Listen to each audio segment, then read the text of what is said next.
माननीय सदस्य श्री आनंद भदौरिया जी।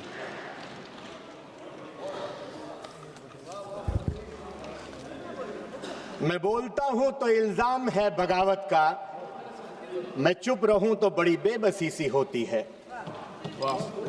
सभापति जी, आज 39 बरस बाद भारतीय जनता पार्टी सरकार के कुकर्मों के कारण हमें अपने शानदार लोकसभा अध्यक्ष आदरणीय श्री ओम बिरला जी के खिलाफ अविश्वास प्रस्ताव लाना पड़ा है। मैं आदरणीय संसदीय कार्य मंत्री जी को बड़े गौर से सुन रहा था कल। उन्होंने बड़ी चालाकी से विपक्ष पर दोष मढ़ दिया। बड़ी चालाकी से संसदीय कार्य मंत्री ने विपक्ष पर दोष मढ़ दिया कि हम देश की संवैधानिक संस्थाओं को कमजोर कर रहे हैं। सच तो यह है, आपने 2014 के बाद देश की सभी संवैधानिक संस्थाओं का राजनीतिकरण किया है, संघीकरण करने का काम किया है, बीजेपीकरण किया है। अब इस लोकतंत्र के पवित्र मंदिर के महान आसन का भी आप बीजेपीकरण करने पर आमादा हैं, आसन की मर्यादा तार तार करने पर आमादा है। इसलिए हम विपक्ष के लोग इस आसन की गरिमा को बचाने के लिए अविश्वास प्रस्ताव लेकर के आए हैं। आसन हम सबको संरक्षण देता है, लेकिन बीजेपी सरकार आसन को कठपुतली बनाने की चेष्टा कर रहा है। इसलिए विपक्ष आसन के संरक्षण के लिए अविश्वास प्रस्ताव लेकर के आया है। जब संसदीय कार्य मंत्री गिना रहे थे, इतना शून्य काल में मौका दे दिया, इतना पॉइंट, इतना कानून मंत्री कह रहे थे कि हाँ इतना हमने मौका दे दिया। पीछे बैठे सदस्य कह रहे थे कोई पॉइंट ऑफ ऑर्डर नहीं, बैठ जाइए। कानून मंत्री कह रहे थे बोलने दे रहे हैं, इतना मौका दे दिया, इसीलिए दिमाग खराब है।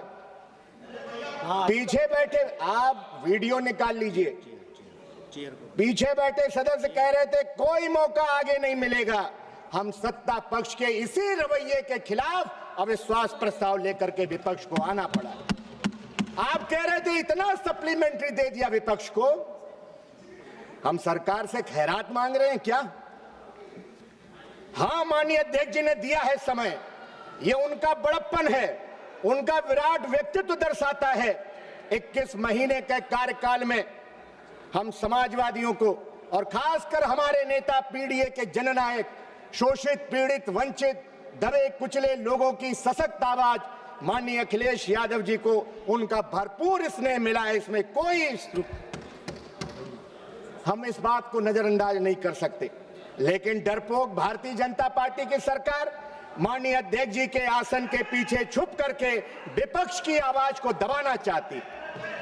श्रीमान राहुल गांधी जी केवल नेता प्रतिपक्ष नहीं है, बल्कि इस देश के करोड़ों आम आवाम की, वंचित वर्ग की आवाज है।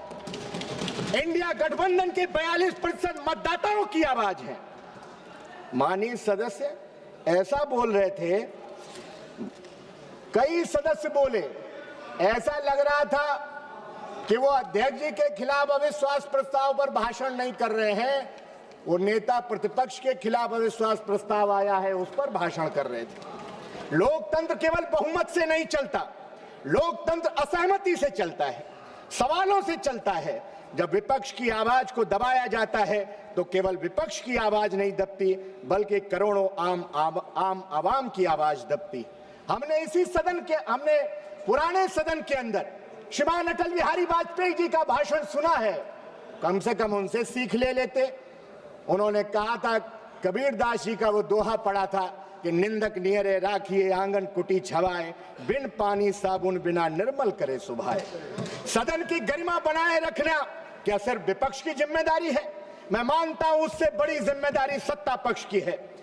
मुझे आज आदरणीय गुरु उदय प्रताप सिंह जी की कविता की 4 पंक्तियां बरबस याद कर आ रही। न तेरा है न मेरा है, ये हिंदुस्तान सबका है, नहीं समझी गई ये बात तो नुकसान सबका है। आदरणीय सभापति जी, आज 12 दिन से हमारे 8 साथी संसद की सीढ़ियों पर दिन भर बैठे रहते हैं। मैं मानता हूं आदरणीय अध्यक्ष श्रीमान ओम बिरला जी का मन जरूर द्रवित होगा, क्योंकि जितना 21 महीनों में मैंने उनको जाना है, अगर वो आसन पर होते तो शायद ऐसा फैसला नहीं होता। ये बीजेपी सरकार ने आसन से जबरदस्ती फैसला कराने का काम किया है। आदरणीय सभापति जी, बीजेपी सरकार को बताना चाहिए कि गाजा और इजराइल में जब संघर्ष हो रहा था, क्या विश्व का कोई प्रधानमंत्री ने इजराइल का दौरा किया है? कौन सा सम्मान आनंद जी, जिसका पहले हमने कभी नाम नहीं सुना? मैं पूरे भरोसे के साथ कह सकता हूं भदौरिया जी कि एक मिनट, जो भी निर्णय आसन से हुआ है उसको ये कोई अध्यक्ष जी का, जो यहाँ पर बैठते हैं अध्यक्ष जी का, और जो हम लोग शेयर पर्सन बैठते हैं, तो इसमें अध्यक्ष जी का भी भूमिका रहते हैं। तो आप आसन का मर्यादा को आप कम मत रखिए। आसन को आप सम्मान देने का आप दिशा रखिए। मर्यादा की बात कर रहे हैं। वही माननीय सभापति जी, अगर कुछ असंसदीय लगे तो आप आसन से तुलवा रहे हैं। शब्द बदल अगर सकते ओम हैं। बिरला जी अच्छा है तो आसन भी अच्छा ही है। अरे दबाव इसलिए है। भारतीय जनता पार्टी सरकार को बताना चाहिए कि गाजा इजराइल संघर्ष के बाद विश्व के कौन से प्रधानमंत्री ने इजराइल का दौरा किया। खतरा हमारी उन बहनों से माननीय प्रधानमंत्री जी को नहीं था, लेकिन मैं जानना चाहता हूं किसकी सलाह पर, किसने कहा जब युद्ध के मुहाने पर खड़े हुए देशों पर प्रधानमंत्री जी को यात्रा की, क्या उनकी जान जोखिम में डालने का काम किया कि हमारी बहनों से यहां उनकी जान जोखिम में थी?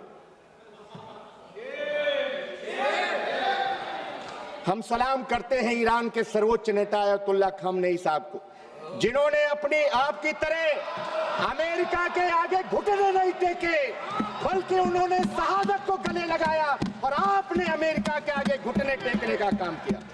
आदरणीय सभापति जी, जिस दिन घटनाक्रम ये हुआ है जिसकी वजह से कांग्रेस पार्टी की अगुवाई में पूरे विपक्ष को अविश्वास प्रस्ताव लाना पड़ा, उस दिन आसन पर ज्यादातर समय सभापति ही विराजमान रहे। आप उस दिन की वीडियो फुटेज निकालिए। सत्ता पक्ष के एक माननीय सदस्य जो सदन के हाईजैकर हैं, सदन के माफिया हैं, खड़े हो ये सब गए, वर्ड जो है उसको हटा दीजिए। खड़े हो गए।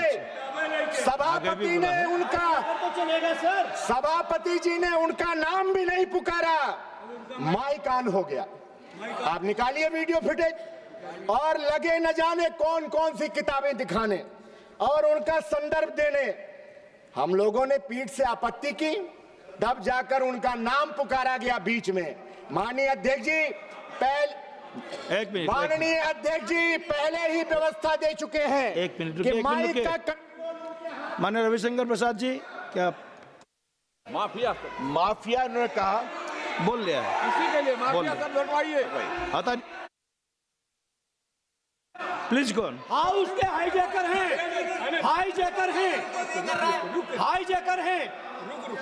हाईजैकर हैं, बिना अनुमति के माइक ऑन होता है और जो मन में आता है उस सदन में कहते हैं। ये चीज बर्दाश्त योग्य नहीं है। किसी के भी बारे में कोई टिप्पणी करेंगे, बर्दाश्त नहीं करेंगे सर। आपको अलाउ किया है मैंने? यू आर नॉट अलाउड बोल रहा है। आप उस दिन की, यू आर नॉट अलाउड, आप बोलिए। सभापति जी आप उस दिन की वीडियो फुटेज निकालिए। भाषण आधा मिनट हो गया, 1 मिनट हो गया, हम लोग चिल्लाए कि सभापति जी आपने तो नाम ही नहीं माननीय सदस्य का पुकारा है। उसके बाद उन्होंने बीच में नाम लिया कि माननीय सदस्य का, और अध्यक्ष जी पहले व्यवस्था दे चुके कि माइक का कंट्रोल उनके हाथ में नहीं है। हम इस व्यवस्था के खिलाफ अविश्वास प्रस्ताव लेकर के आए कि माननीय अध्यक्ष जी के हाथ में कंट्रोल दीजिए। माननीय सभापति जी, हमने देखा है कि कुछ लोग जब आसन पर बैठते हैं तो हमसे कहते हैं कि 30 सेकंड में अपनी बात रखिए, 30 सेकंड में अपनी बात रखिए, और खुद आसन पर बैठ करके लंबा लंबा भाषण देते हैं। हम तो चाहते हैं कि आसन पर आदरणीय अयोध्या के से जीत करके आए पीडीए के हमारे बुलंद अलंबरदार आदरणीय अवधेश प्रसाद जी आसन पर बैठे, लेकिन भाजपाइयों के सीने में जब लाल टोपी देखते हैं तो उनके सीने पर सांप लौट जाता है। इसलिए आदरणीय सभापति जी, हम पूर्व की सदन की कार्यवाही देखते हैं, सदन का कैसा माहौल था, गौरवशाली परंपराएं रही हैं, बहस का स्तर देखते हैं, और जब आज की स्थिति देखते हैं तो फिर कई सवालात खड़े होते हैं और हम सबको आत्मचिंतन को विवश करते हैं। हम विपक्ष के खासकर नए सांसद दिल्ली की चमक दमक देखने नहीं आए हैं सभापति जी, कैंटीन में मेदू वड़ा खाने नहीं आए हैं। हम अपने अपने क्षेत्र की लाखों जनता की उम्मीदें लेकर के दिल्ली आए हैं।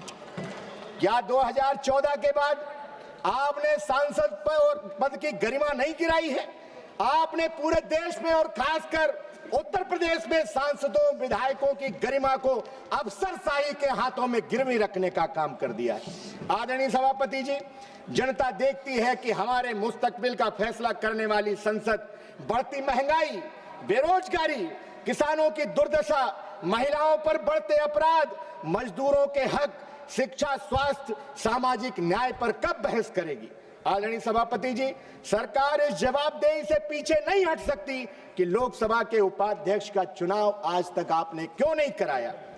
पता नहीं आप किस घमंड में चूर हैं। 7 सालों से लगातार आप संवैधानिक संस्थाओं को कमजोर कर रहे हैं। मैं तो आपके गुरूर पर 4 पंक्तियां कहना चाहता हूं, और राहुल जी चले गए, मैं चाहता था कि वो उपस्थित रहते। राहुल जी ने खोली है, आपके गुरूर पे कहना चाहता हूं, राहुल जी ने खोली है मोहब्बत की दुकान। आगे सुन लीजिए, फिर वाह वाह करिएगा, आगे की लाइनें पर भी वाह वाह करिएगा। राहुल जी ने खोली है मोहब्बत की दुकान, क्योंकि नफरती लोगों को प्यार की जरूरत है, और जीत ने अंधा कर दिया है तुम्हें, तुझको एक हार की जरूरत है। अंत में मैं स्वस्थ लोकतंत्र की स्थापना, संवैधानिक मूल्यों की रक्षा के लिए, संसद की गरिमा बनाए रखने के लिए हम चाहते हैं इस सदन की कार्यवाही ऐसी हो जिस पर हर एक सांसद और देश की जनता को गर्व महसूस हो। अध्यक्ष महोदय के इशारे पर हम सब चलें, इसके उल्टा न हो। मैं व्यक्तिगत रूप से आदरणीय ओम बिरला जी के प्रति विश्वास व्यक्त करते हुए इस अविश्वास प्रस्ताव का समर्थन करता हूं। जय हिंद, जय समाजवाद, पीडीए जिंदाबाद, माननीय अखिलेश यादव जी जिंदाबाद, समाजवादी पार्टी जिंदाबाद। आपने समय दिया, बहुत बहुत धन्यवाद। धन्यवाद जी। ऑनरेबल मेंबर श्री के सी वेणुगोपाल जी।